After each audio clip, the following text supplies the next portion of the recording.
dans cela que je pense que je pourrais apporter ma modeste contribution pour que nous soyons une assemblée, comme le disait le président de l'Assemblée au tout début, nous ne devons pas être une assemblée qui... une caisse de résonance. Caisse de résonance ou alors une assemblée d'enregistrement, mais une assemblée dynamique qui a dans une relation de bonne intelligence avec le gouvernement, doit, à partir des débats contradictoires, participer au développement du pays. On vous a aussi invité à la rigueur au niveau des différents couloirs qui seront pour la session budgétaire. Tout à fait. On vient de nous envoyer le budget. Je pense que nous avons 70 jours pour nous exprimer. Ce que nous allons rechercher dans l'examen de ce budget, c'est nous assurer que ce budget a pris en compte les attentes des populations. Parce que vous avez entendu le président de l'Assemblée, quelqu'un qui a faim ne peut pas nous écouter, quelqu'un qui est malade ne peut pas nous entendre.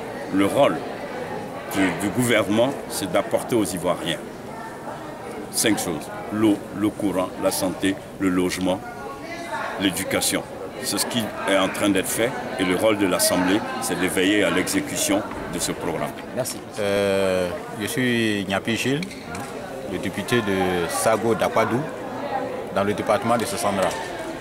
Je salue du passage la population de Sago d'Akwadou qui a adopté déjà la politique du président Alassane, qui est la politique du développement. Et nous sommes très heureux d'avoir participé à la première session. En tant que nouveau député, nous avons appris, nous avons observé. Et cette deuxième session s'ouvre pour nous, ça va nous permettre de s'affirmer au cours de cette deuxième session. Et les débats qui vont avoir lieu seront des débats francs qui vont aller dans le sens de nos populations. Parce que nous sommes là pour eux, ils nous ont élus et nous avons ce devoir vraiment de les représenter dignement. Et le message du président de l'Assemblée nationale que nous venons d'entendre, c'est un message d'espoir, d'assurance, parce que nous plaçons cette deuxième session sous le président l'a dit, hein, c'est l'action de la population auprès du pouvoir public. Il faut que nos populations sentent les actions que nous les élus, nous menons. Il faut qu'ils soient imprégnés des actions que nous menons. Il faut qu'ils sachent ce que nous faisons à l'Assemblée. Tout ce que nous faisons, la population doit être informée.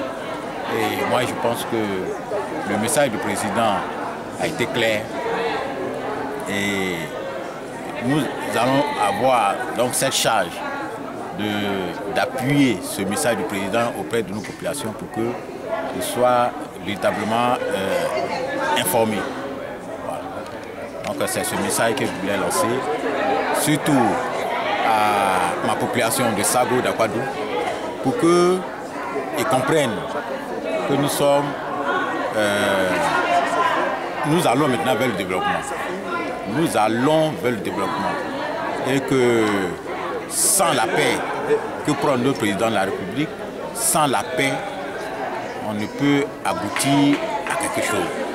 Donc il nous faut l'unité, il nous faut la cohésion sociale, il nous faut l'entente, il nous faut la paix pour que nous puissions tous bénéficier de ce développement du président qui est déjà en marche et que soyons prêts pour être dans le train de développement. La paix, comme vous l'avez si bien dit. Oui, c'est ce message-là. Pendant nos tournées, dans nos circonscriptions, c'est ce message que nous véhiculons. Il faut que la paix revienne. Nos frères qui sont hors du pays, il faut qu'ils reviennent pour qu'ensemble, on puisse contribuer au développement de notre pays. Bon, vous savez que nos frères qui continuent de rêver, effectivement, qui continuent de rêver, qu'ils arrêtent. Que ce qui mijote là peut aboutir à quelque chose. Ça ne servira à rien. Ça ne servira à rien. Donc, partout où nous passons dans nos circonscriptions, nous ne cessons de dire à nos frères de quitter dans ça. Voilà, de quitter dans ça, parce que ça ne servira à rien.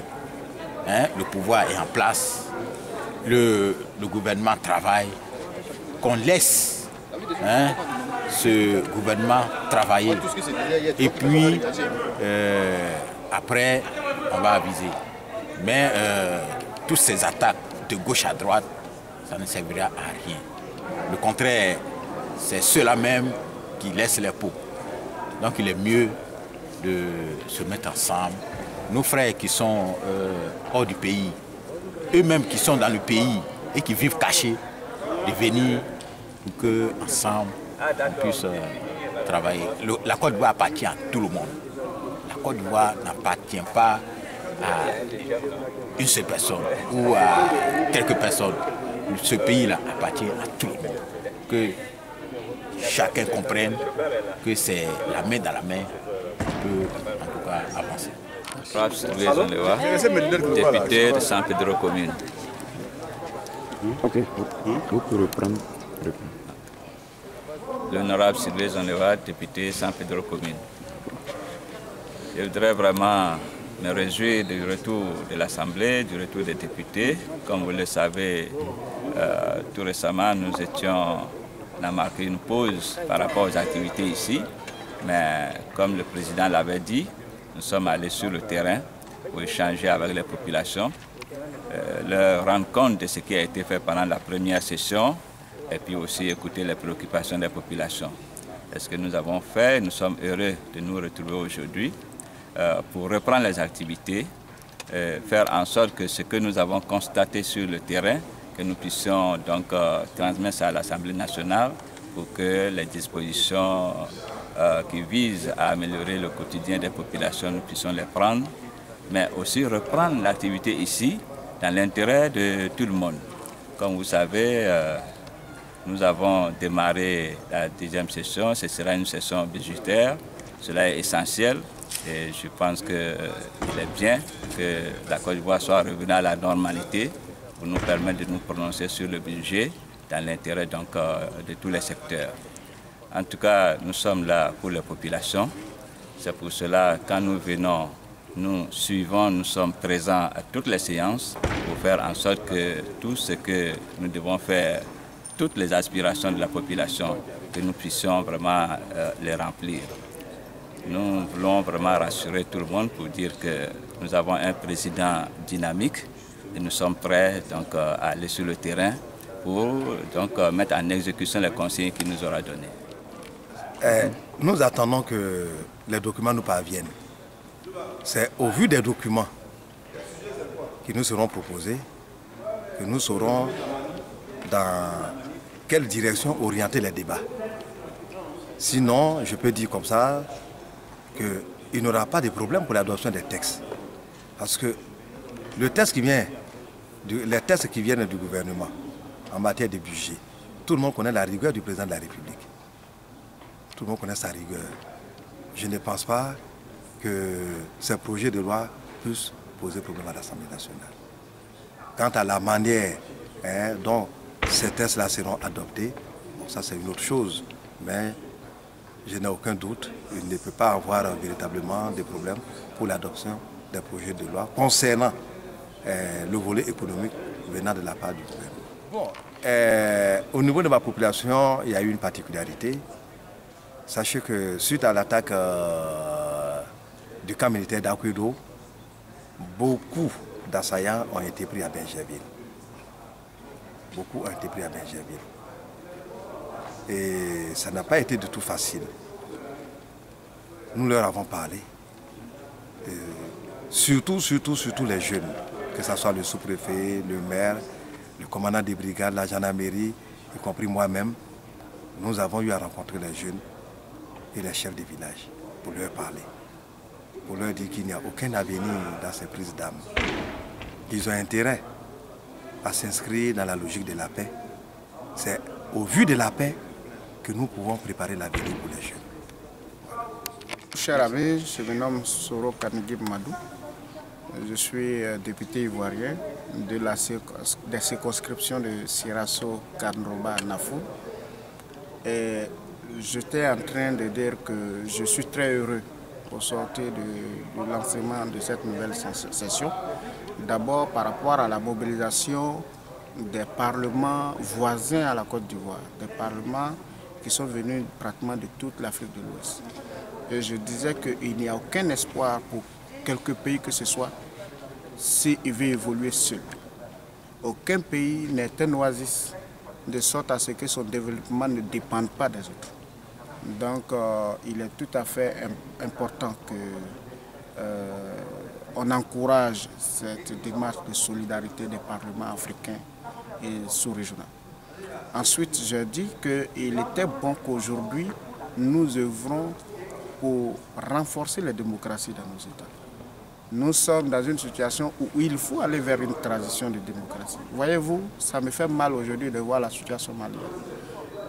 Un pays que nous avions considéré il y a quelques années de cela comme étant un pays exemplaire en matière de démocratie, aujourd'hui est en proie à une sécession et même à un terrorisme qui n'a pas de sens. Donc ça remet en cause totalement les avancées démocratiques au Mali. C'est pour ça que pour moi aujourd'hui on doit parler plutôt d'instauration de tradition de démocratie dans l'Afrique. Le réussir sera important parce que changer un régime du jour au lendemain, c'est remettre le principe même de la continuité de l'administration. Donc on irait vers des gestions de nos États de sorte à ce que quand un vient, il entame un programme, un autre vient, il détruit ce programme, il commence un autre programme qui peut ne pas être achevé. Et donc on va être dans un sempiternel recommencement, alors ça suffit. Il faut aller à une tradition de démocratie, il faut que les Africains se prennent au sérieux pour que notre Afrique puisse enfin émerger, pour que notre Afrique puisse, avec son peuple, connaître le bonheur. Voilà ce que c'est en train de dire. Merci. Merci.